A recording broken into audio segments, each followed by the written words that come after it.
In case you have not noticed, the loudest people right now in Kenya are not talking about opening the servers. All the views that are clogging up social media, all the views in our newspapers, all the articles, I have not seen opening the server anywhere. Of course, as many people have mentioned it once or twice, but that's it. I'm talking about the general charter. There's nothing about opening the server. It is all about food and the rising cost of living. Those two are interlinked. But very important is food. When you really think about it, it's not a big deal if you have no petrol to run your personal vehicle. Wage is sought. That's not an issue. However, when you have the vast majority of your citizens struggling very hard, mostly unsuccessfully, to put food on the table, my friend, you have a serious problem in your hands. And the sooner you realize that, the better it will be for all of us. Oh, Chris, you don't know what you're talking about. We need to pass this finance bill so that the government gets money, and then we'll sort out that food issue. Okay. Now, if I hear you talking like that, then I know for sure you have never gone hungry. Because the way you're talking, you can tell your stomach, which is very hungry, and you need food. You can instruct yourself, sasa wewe, ngoja. Ngoja we sort out 1, 2, 3, and then we'll sort out the stomach issue. It is like a parent coming home who has not been paid at work and telling their 4-year-old baby, today my check didn't go through, so you'll just have to wait until tomorrow. My dear son, my dear daughter, you just have to wait until tomorrow. The check will clear and then you'll have food. Meanwhile, drink water and go to bed. Daddy, there's no water. We didn't buy water. What? Now that is a child. What about an adult? What are they thinking? Especially when they turn on the news and they listen to our politicians. This thing must pass. Kenyans, poor Kenyans need houses. You poor people, don't be fooled. These rich people already have houses. They don't want you to have houses. Don't be fooled. Okay? Pass the finance bill 2023 and kila kitu itakuwa sawa sawa. Everything will be okay. And you're telling this to a person who has not eaten for 2 days. And your brain is telling you this narrative will work with such a person.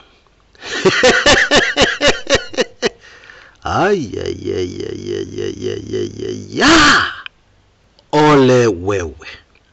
That is all I can say. You know, the biggest mistake this government has made is to bring the finance bill out into the open and at the very top of the agenda of the Kenyan people. This is what I mean.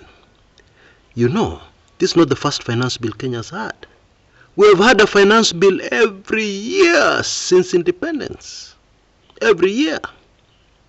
The finance bill is the budgeting of government for the next year. It has happened every year.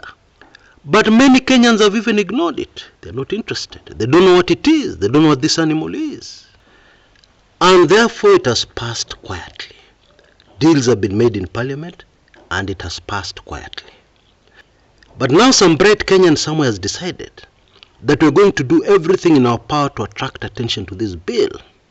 Because our driving force is that we need money. We need money to fulfill our promises. We need money to run the government. We need money so that some of us loot it and become billionaires overnight. We need money. And anyway, we have the numbers in parliament. Kwani iko nini? Hey, my friend, in case you have not realized it, one day when historians write about this period in Kenyan history, they will call what you have done a fatal mistake. a fatal error of judgment. That is precisely what they'll call it. Because instead of raising that extra trillion you wanted to raise, you will not even raise what was being raised before. Maybe even not half of it. Because the people you're trying to raise that money from, you have attracted their attention. You have attracted their attention to this thing. Yeah, and now public emotion is no. Even when you tell them you need to raise money so that you can pay for fuel, so that they can survive, goods and services can reach where they are, they can be able to live a normal life the way they're living now. Even when you tell them that, they will tell you, we don't want Atutaki. We don't want the whole thing, which will leave you in a bigger mess than when you started. And this is exactly where we are as a country.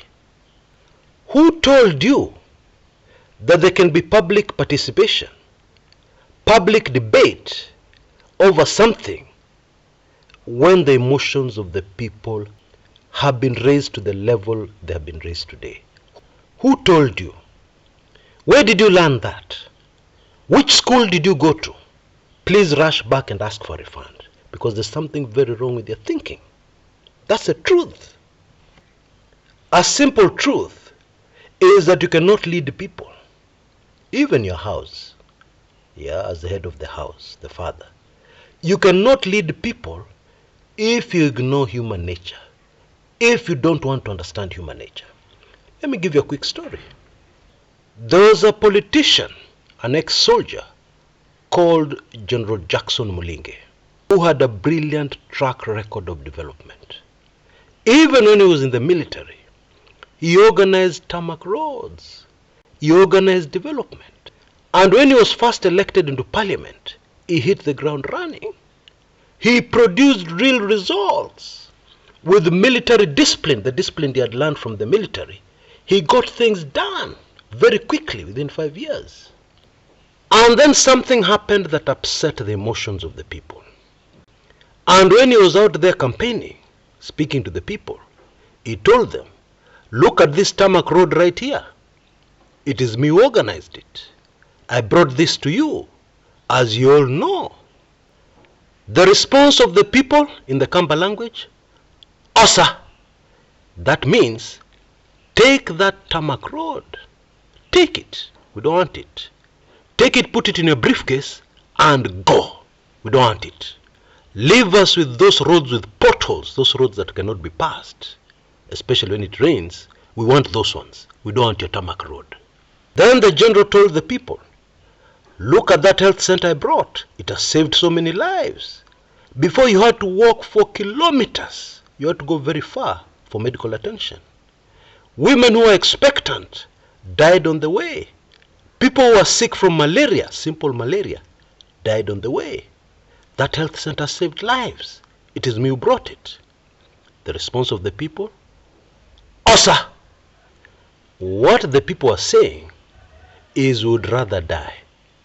You just take that hospital of yours, fold it up neatly, put it in your briefcase, put it in that car of yours, and go. We don't want you. Human nature. And you're in politics. You encounter this every day. And you're in politics. And you want to rule like you're the teacher of a standard 1 class. I hear it's called grade 1 these days. Yeah, you're the teacher in a grade 1 class. You want to rule the country called Kenya the way that teacher rules that class. Will you succeed?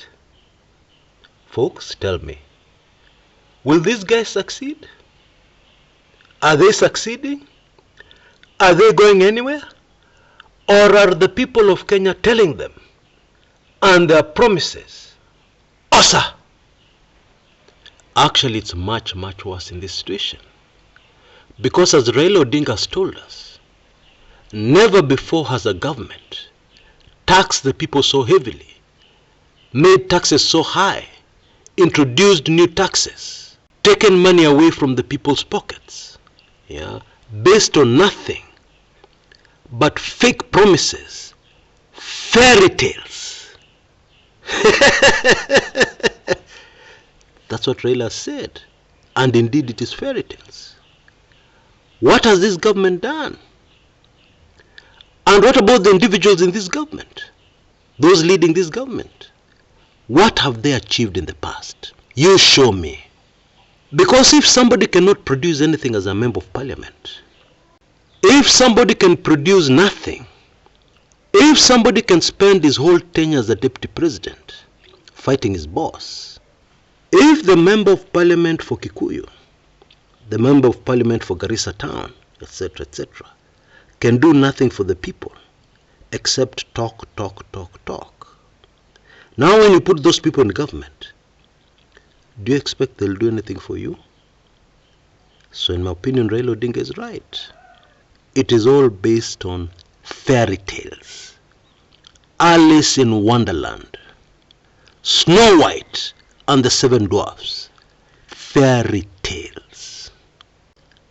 Can a leopard suddenly turn and become a goat? Can a cow suddenly become a lion?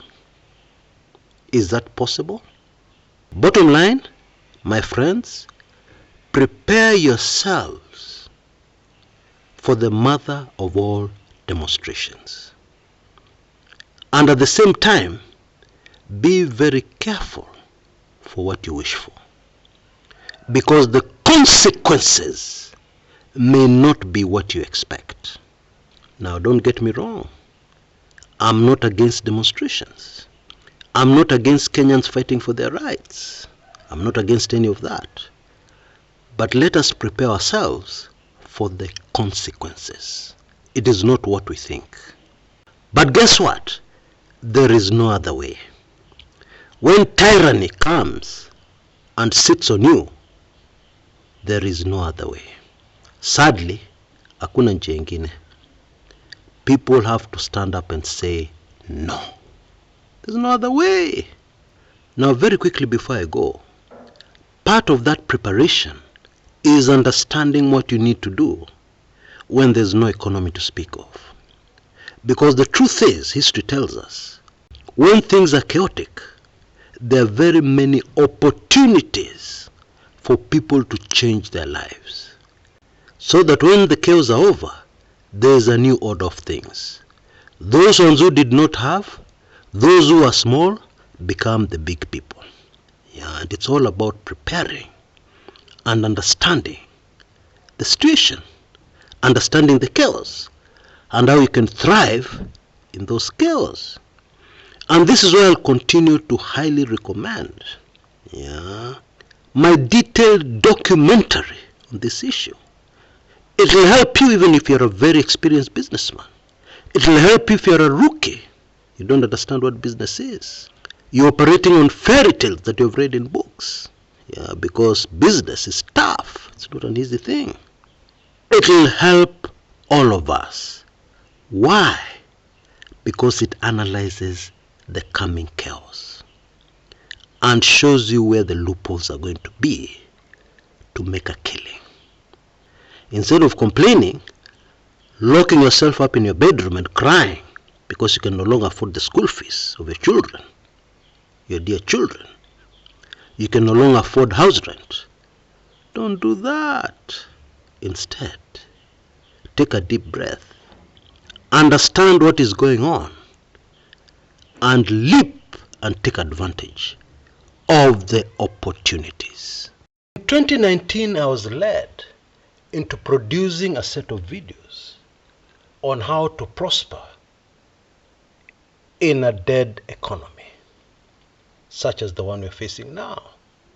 Because when things are the way they are now, uncertainty, economy, kwisha maneno, it is also a time of great opportunity.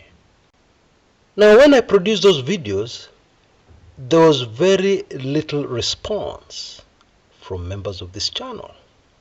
Okay, things were still good then. It was difficult to see such a bleak future. It was difficult to believe whether anything like that would ever happen. But here we are now. And therefore I'm offering these videos once again And if you're a member of my weekly intelligence briefings, you can get it at the amazing offer you see on your screens right now. The 3 sets of videos plus the 2 books, which I'm very confident will take you through what is coming. Because it is coming. Indeed, it is already here. If you're not a member, you'll have to take it at the price which was set then, which was $54. It'll still be $54. You can see details on your screens right now. I'm afraid the offer for members of WIB is very limited to 3 or 4 days, at only $13.95, or Kenya shillings 1,395. My message to you, my dear friends, because I really care, is that even if you don't take this offer, please prepare yourselves. It is terribly important that you prepare yourselves. God remember mercy for Kenya. God help the nation called Kenya. Weekly Intelligence Briefings number 109.